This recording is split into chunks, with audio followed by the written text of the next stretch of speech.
जब ऐसे लोग पार्टी छोड़ने का फैसला लेते हैं तो मैं मानता हूं कि कहीं ना कहीं बर्दाश्त की सीमाएं समाप्त होती हैं, तब इतने बड़े फैसले लिए जाते हैं। मुझे नहीं पता कौन लोग दीमक की तरह राजद को खाने का काम कर रहे हैं, बट राजद का प्रदर्शन दिखाता तो है ही कि कहीं ना कहीं राजद अब समाप्ति की कगार पर है। नमस्कार, आप देख रहे हैं सिटी पोस्ट लाइव। मैं हूं सृष्टि राज। मृत्युंजय तिवारी के इस्तीफे पर अब बहुत बड़ा बयान दे दिया है केंद्रीय मंत्री चिराग पासवान ने। जी हां, आपको बता दें कि केंद्रीय मंत्री चिराग पासवान से जब मीडिया ने एयरपोर्ट पर से सवाल जवाब किए तो उस दौरान चिराग पासवान ने अब मीडिया के सवालों का जवाब देते हुए कहा कि अब जो मृत्युंजय तिवारी हैं उनकी जो मैं व्यक्तिगत रूप से बहुत सम्मान करता हूँ, वे बहुत ही प्रखर प्रवक्ता हैं और वे बहुत ही संयम दिल के हैं, बहुत ही अच्छा काम करते हैं। वे बहुत खूबसूरत शब्दों का प्रयोग करते हैं। हालांकि चिराग पासवान बड़ाई करते नजर आए मृत्युंजय तिवारी के और उनके बयानों के बाद अब कहीं ना कहीं अब ऐसी आशंका जताई जा रही है कि क्या मृत्युंजय तिवारी एनडीए के किसी घटक दल में शामिल होने वाले हैं, क्योंकि जिस तरीके से संतोष कुमार सुमन हो या चिराग पासवान हो या और भी तमाम नेता मृत्युंजय तिवारी के आरजेडी को छोड़ने के बाद वे सभी के जो रुख है वो काफ़ी अलग दिख रहे हैं। हालांकि आज तक कोई जो है वो मृत्युंजय तिवारी की भाषाओं पर कुछ नहीं बोल पाए हैं, क्योंकि वे बहुत ही सरल और सही भाषाओं का उपयोग करते हैं अपने बात को रखने में।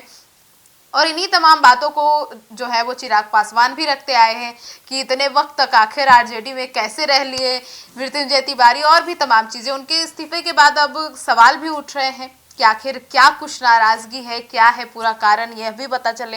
और आखिर अब अगला कदम क्या होगा मृत्युंजय तिवारी का, किस पार्टी में जाएंगे वे और कहां किस तरीके की सदस्यता प्राप्त करेंगे और क्या होने वाला है बिहार की राजनीति में आगे।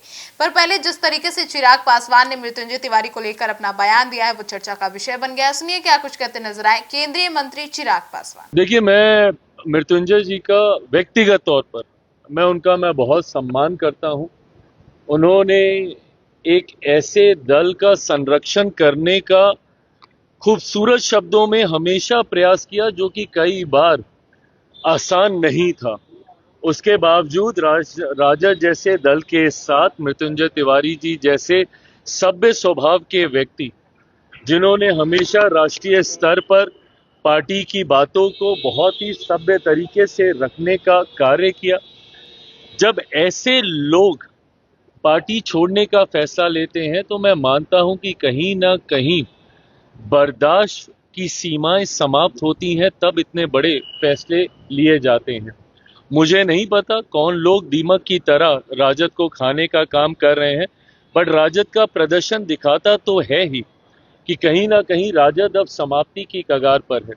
आदरणीय लालू प्रसाद यादव जी का मैं बहुत प्रशंसक रहा हूं। मैंने उनका हमेशा बहुत सम्मान किया है, पर जिस तरीके से उन्होंने कार्यकर्ताओं को लेकर आगे चलने का काम किया, हर किसी को का समावेश कर सम्मान देकर आगे चलने का काम किया, कहीं ना कहीं ये परिस्थितियां मौजूदा नेतृत्व में नहीं दिखाई देती हैं। परिणाम स्वरूप अगर मृत्युंजय तिवारी जी जैसे लोगों को भी अपमानित महसूस होना पड़ रहा है संगठन के भीतर, तो ये जरूर राजद के भविष्य के लिए कई सवाल खड़े करता है।